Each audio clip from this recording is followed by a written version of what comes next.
நம்மில் பலர்கள் பயணிக்கிறோம். நிம்மதியை நோக்கி நாம் நம்முடைய கண்களை திறந்த நிம்மதி அங்கப்பா அங்க போவோம். ஆனா காணல் நீர் மாதிரி இருக்குது. காணல் நீர்னா நம்ம ரோட்ல போற நேரம் ரொம்ப, அதாவது தூரத்துல தண்ணீர் இருக்கிற மாதிரி தெரியும். கிட்ட போய் பார்த்துட்டோம்னா தண்ணியை காணும். இன்னும் கொஞ்சம் தூரத்துல தெரிகிற மாதிரி இருக்கும். அங்க போய் பார்த்தா தண்ணியை காணும். இதே மாதிரி இன்றைக்கு 50, 60, 70, 80 ஆண்டுகள் வாழக்கூடியவிடம் போய் கேட்டா நிம்மதியை கண்டீங்கன்னா பலர்கள் நிம்மதி என்ன என்னன்னு தெரியல. நம்ம தேடினோம், அந்த நிம்மதி நமக்கு வரல. நேத்து சிரித்தோம், சிரிப்பு இன்றைக்கு காணல, அழுகை இருக்கிறது. அழுந்துட்டு இருக்கிற நாம் நாளை சிரிப்போம் என்று நினைக்கிறோம். சிரிப்பு வந்து 5 நிமிஷத்துல அது மறைஞ்சு போகுது. வாழ்க்கையில ஒரு பிரச்சனை முடிய மறு பிரச்சனை கதவை தட்டுகிறது. அந்த பிரச்சனைக்கு தீர்வு கொடுக்க போற நேரம் இன்னொரு பிரச்சனை கதவை தட்டுது. இது எப்படி முடியும், எப்ப முடியும் என்பது தான் உலகத்தில் எல்லோருடைய கேள்வி. இந்த கேள்வியை ஐரோப்பா ஒரு விதமா பார்க்கிறாங்க, அமெரிக்கர்கள் இன்னொரு விதமா பார்க்கிறாங்க. அவங்க என்ன நினைக்கிறாங்கன்னா, அக்கவுண்ட்ல ஒரு 100 மில்லியன் போட்டுட்டோம்னா பிரச்சனை முடிஞ்சிடும், சல்லிய போட்டுட்டோம்னா கதை முடிஞ்சு. அதனால ஏழைகள் பணக்காரர்கள் வீட பார்த்து அவங்களுக்கு என்னப்பா எல்லா பிரச்சனையும் எங்களுக்கு தான், இந்த பணம் இருந்தா பிரச்சனை முடிஞ்சிடும் என்று பணக்காரர்களை பார்த்து ஏழைகள் ஏங்குறாங்க. அவங்க நிம்மதியா நிக்கிறாங்க. பிராடோல போறாங்க, வாகனத்துல போறாங்க, வீட்டுல ஏசி இருக்குது. அந்த வீட்டுல என்ன பிரச்சனை நன்றாக புரிந்து கொள்ளுங்கள். பணக்கார வீட்டுல பிரச்சனை இல்லைன்னு நினைக்கிறீங்களே, அதை ஒவ்வொரு வீடு வீடாக நீங்கள் தட்டினால் எந்த வீடையும் எல்லாம் விட்டு வைக்கல். எல்லா வீட்லயும் பிரச்சனை. நம்ம நாட்டில் இப்ப நம்பர் 1 பணக்காரர் யாரு? தம்மிக்க பெரேரா அவர்கள். அதுக்கு முன்னாடி ஹரி ஜெயவர்தன் அவர்கள். அதுக்கு முன்னாடி இந்த அளவுக்கு நீண்ட காலமாக இலங்கையில நம்பர் 1 இடத்துல ஒரு பணக்காரர் இருக்கல, அவர் பேர் தேசமானிய, தேசபந்து. எக்கச்சக்கமான பதவிகளோடு அவருக்கு கொடுத்தாங்க. லலித் கொத்தலாவல் அவர் தான் 2003 1வது, 2004 2 கோடி 10 லட்சம் மக்கள் இருக்கிறோம். இந்த அவ்வளவு பேரை உட்கார வச்சு இதுல யாருப்பா ஃபர்ஸ்ட் பணக்காரன்னு கேட்டா அவரை கொண்டாந்து உட்கார வச்சிரும். லலித் கொத்தலாவல தான் நம்பர் 1 ஆம். அவ்வளவு நம்பர் 1 அவரை கொண்டாந்து வச்சா அவர் வீட்டுல பிரச்சனை இருக்க கூடாதா இல்லையா? ஏன்னா அவர் தான் இலங்கையில ஃபர்ஸ்ட். அவருக்கு பிறகுதான் மத்த அவ்வளவு பேரும். அவர்கிட்ட போய் கேளுங்க, உங்க வீட்டுல பிரச்சனையான்னு கேட்டீங்கன்னா அவர் வாழ்க்கை சொல்லும். அவர் சொல்ல மாட்டார். பெருத்த பணக்காரர். சுனாமிக்கு பிறகு more than 400 கன்சாலிடேட்டட் கம்பெனி, 400 கம்பெனிக்கு டைரக்டர் அவர். ஒரு நாளைக்கு ஒரு கம்பெனி போனா கூட வருஷத்துக்கு 365 நாள். அவ்வளவு பணம் அவருக்கு இருக்குது. அவருக்கு என்னப்பா பிரச்சனை? அவருக்கு ஒரு பிரச்சனையா, ரோட்ல போற ஏழையில ஒரு ஏழை இங்கால ஒரு புள்ளைய தூக்கிட்டு அங்கால ஒரு புள்ளைய வச்சுட்டு 4 புள்ளைய கையை பிடிச்சிட்டு போற அந்த ஏழையை பார்த்து அவருக்கு பொறாமையா இருக்கு. அவர் அரண்மனையில் அவரை வாப்பான்னு சொல்வதற்கு அவருக்கு பிள்ளை இல்லை. எத்தனை கோடி செலவழிச்சிருப்பான்னு நினைக்கிறீங்க? இறைவன் ஒன்றை கொடுக்க நாடினால் அதை கொடுப்பான். கொடுக்க நாடலண்டா அது எத்தனை கோடி கொடுத்தாலும் கிடைக்காது. நான் கேட்கிறேன், அவருக்கு போய் நீங்க நிம்மதி கொடுக்கலுமா? அவருக்கு போய் நீங்க ஆறுதல் சொல்லலாமா? எப்ப அந்த ஆளுக்கு புள்ள இருக்குது, இவருக்கு புள்ள இல்லைண்டா ஏங்கி துடிக்கிறார், தவிக்கிறார், பல கோடிகளை கொட்டுகிறார். இறைவன் அவருக்கு அந்த ரிஸ்கை கொடுக்கவில்லை. நீங்க பணத்தை தான் ரிஸ்க்ன்றீங்க, குழந்தை ரிஸ்க் தான். இத ஒரு ஏழை பார்த்தாண்டா, அவர் ஏழையை பார்த்து என்ன நினைப்பாரு? அடடா 10 புள்ளையாச்சு, எப்படி கொடுத்து வச்சவன் தெரியுமா? எனக்கு புள்ள இல்ல 10 புள்ள பாண்டவர். அந்த வீட்டுக்கு போய் தட்டி கேட்டா உங்களுக்கு 10 பிள்ளையாமே, நம்ம நாட்டு நம்பர் 1க்கு புள்ளை இல்லையாமே, உங்களுக்கு 10 பிள்ளையாமே என்று கேட்டு அவர் சொல்லுவாரு, ஏப்பா 2 தர்றேன் வணங்க. இன்றைக்குதான் வந்த பால்மா முடிஞ்சா, இப்ப கொடுக்க பால்மா கொடுத்தா பெம்பஸ் வாங்குங்கன்றா. இது முடி இன்னொன்று தலையே சுத்துது. எவ்வளவு சம்பாதிக்கிறது? அவருக்கு ஒரு குழந்தை கிடைத்தால் பால்மா கம்பெனியை போடுவார். நான் கேட்கிறேன், அவருக்கு ஒரு பிரச்சனை, இவருக்கு ஒரு பிரச்சனை. பிரச்சனைகள் எல்லோருக்கும் இருக்கிறது, பிரச்சனை இல்லாம இல்ல, பிரச்சனை மாறுகிறது. பிராடோல உட்கார்ந்த பிரச்சனை இல்ல நினைக்காதீங்க. அவருக்கு வேற பிரச்சனை, இவருக்கு வேற பிரச்சனை. அல்லாஹ்வுடைய அருளால் மிக பெரும் பணக்காரர்களை பழகக்கூடிய வாய்ப்பை அல்லாஹ் எனக்கு தந்தார். ஒவ்வொரு வீடுகளிலும் கண்ணீர் வடிக்கிற மாதிரி கடுமையான பிரச்சனை. ஒரு பெரிய பணக்காரர், அவர் ரொம்ப பெரிய கொடை வள்ளல். அவரோடு உட்கார்ந்து பேசுகிற நேரம் ஒரு நாள் அவருடைய குடும்ப வலிமாவுக்கு நான் போறேன். அவரை காணல. அவர் லேட்டா வர்றாரு. என்னன்னு கேட்கிறேன், என்னப்பா உங்க குடும்ப கல்யாணம் வலிமா, நீங்க லேட். அவர் சொல்லுகிறார், அவருக்கு பிள்ளைகள் எல்லாம் கொடுத்தான். உட்கார்ந்து இருந்தா அவர் அக்கவுண்ட்டுக்கு பேலன்ஸ் விழுந்துட்டே இருக்கும். அவ்வளவு பெரிய கோடீஸ்வரர். ஆனால் அவர் சொன்ன கதை என்ன, அவருக்கு ஒரு புள்ளை எல்லாம் கொடுத்தான். புள்ளையே இல்லை இவருக்கு.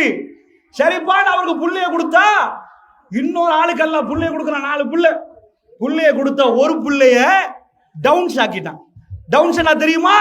நீங்க அமெரிக்காக்கு எடுத்து போனாலும் மருந்து இல்லை. ஒட்டிசம்டா எச்சில் வடியும், முகமெல்லாம் ஒரு மாதிரி இருக்கும், கண்ணெல்லாம் ஒரு மாதிரி இருக்கு. அந்த பிள்ளைகளை கண்டுபிடிப்பீங்க. மூல வளர்ச்சி இல்லாத பிள்ளைகள். இதுக்கு நீங்க எத்தனை கோடி கொடுத்தாலும் உங்களுக்கு மறந்து இல்லைண்டாச்சு. இப்ப ஒவ்வொரு நாளும் காலையில நெஞ்ச பிடிச்சிட்டு அந்த புள்ள ஸ்கூல் போகுது, இந்த புள்ள ஸ்கூல் போகுது, என் புள்ள மட்டும் இல்லையே, நான் போனா என் மனைவி இருக்கணும், மனைவி போனா அவ இருக்கணும், பப்ளிக் பிளேஸ் கொண்டு போகலான்னு துடிக்கிறாங்களே. இந்த வீட்டுக்கு போய் நீங்கள் என்ன தீர்வு சொல்ல போகிறீர்கள்?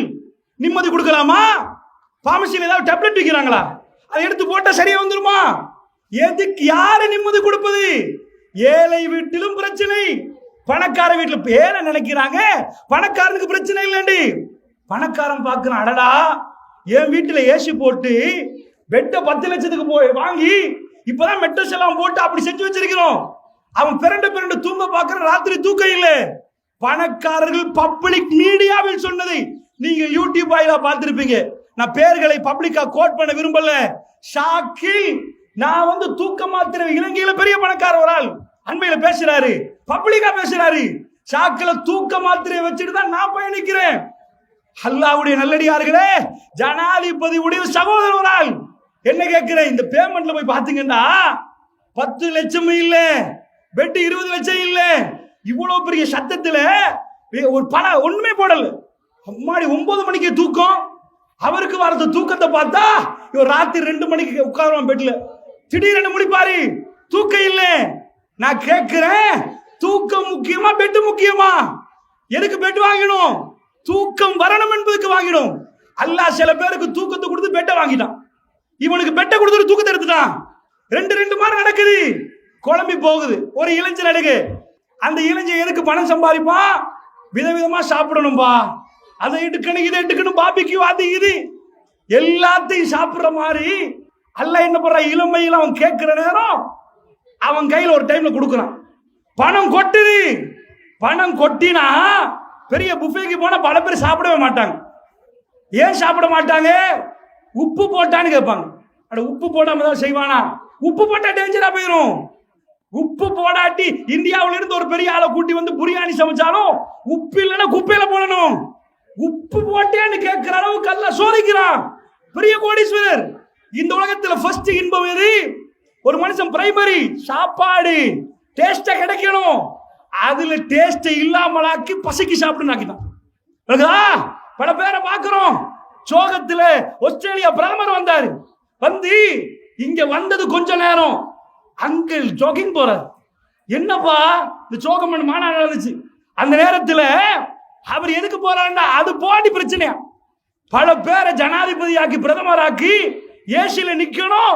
வெளியில போன கொடையை பிடிப்பாங்க, நனையக்கூடாது, வெயில காயக்கூடாது.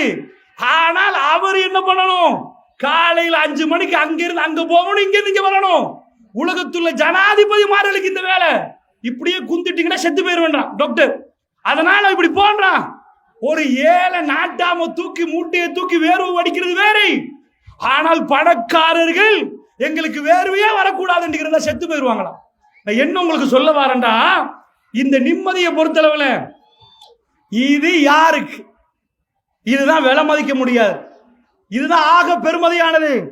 இது நமக்கு கிடைக்கும்டா உலகத்தில் இத மாதிரி ஒரு கிஃப்ட் இல்லை. இப்படி சொல்ல போனா நிறைய சொல்லிட்டு போகலாம். ஒரு ஆளுக்கு எல்லாம் 4 புள்ளைய கொடுத்துட்டு ஒண்ட தரதலை ஆயிரும். வாப்பா மூஞ்சில கரிய பூசுற மாதிரியே வருவான். அவ்வளவு கண்ணியமான ஆஜியார். நாக்கில வச்சானா மூக்கில வச்சானா என்னமோ பண்ணினானா. உம்மாவும் காலையில எழுமினத்திலிருந்து அழுகிறாங்களே, பணத்தால் தீர்வு கொடுக்கலாமா? உங்க பதவியால் தீர்வு கொடுக்கலாமா?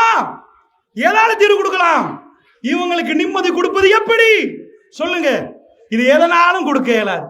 இப்ப நிம்மதி கொடுக்கிறேன்டா, அதுக்கு நிம்மதியில் எடுக்க இயலாம என்ன பண்ண உலகத்துல கலிபோர்னியாவுல எப்படின்னப்பா இது அவ்வளவும் கிடைக்குது எங்களுக்கு, என்ன பண்ணலாம்? சந்தோஷம் இல்லையா? மனசு ஒரு மாதிரி இருக்குதுன்னு எல்லாரும் குதிச்சாங்க. அதுதான் ஹாலிவுட்டா மாறிச்சு. வரலாறு சொல்லுது, 50 பேர் ஏறி குதிச்சு சிரிச்சு இது பண்ணி அது ஹாலிவுட் வந்துச்சு பாருங்க. அதுக்கு அது ஏலாதா? அப்புறம் பார்த்தா மூளையிட செல்ஸை சிதைவு செய்கிற மாதிரி குடிப்போம். நான் கேட்கிறேன், இன்றைக்குள்ள பெரும் பெரும் தகையெல்லாம் நீங்க பாருங்க. ஏழை ஏதோ ஒன்று கிடைக்கிற கசி படிச்சுட்டு போறான், பெரிய பணக்காரன் போய் ஹோட்டல்ல உட்கார்ந்து அடிக்கிறான். நீ என்னப்பா பண்றன்னு கேட்டா குடிக்கிறான். அது இனிப்பா? அவ்வளவு டேஸ்டா? மதுரமான பானம் பண்ணா கசப்பாம். ஏன்பா? அது குடிச்சாதான் எல்லாம் மறக்குமா? ரியலா ஃபேஸ் பண்ணலாதான்.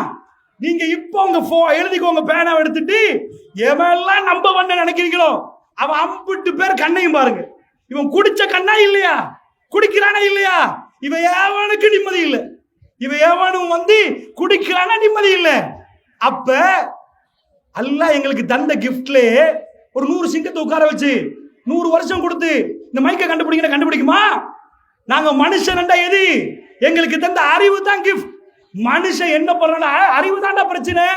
என் அறிவு அப்படியே ஆஃப் பண்ணிட்டு குடிச்ச அறிவு ஆஃப் ஆயிருமா? மாடை விட கேவலமாகறானா? அதுதான் இதுக்கு வழி. இதான் வழி. அப்ப நிம்மதி கிடைக்கணும்னா என்ன செய்யணும்?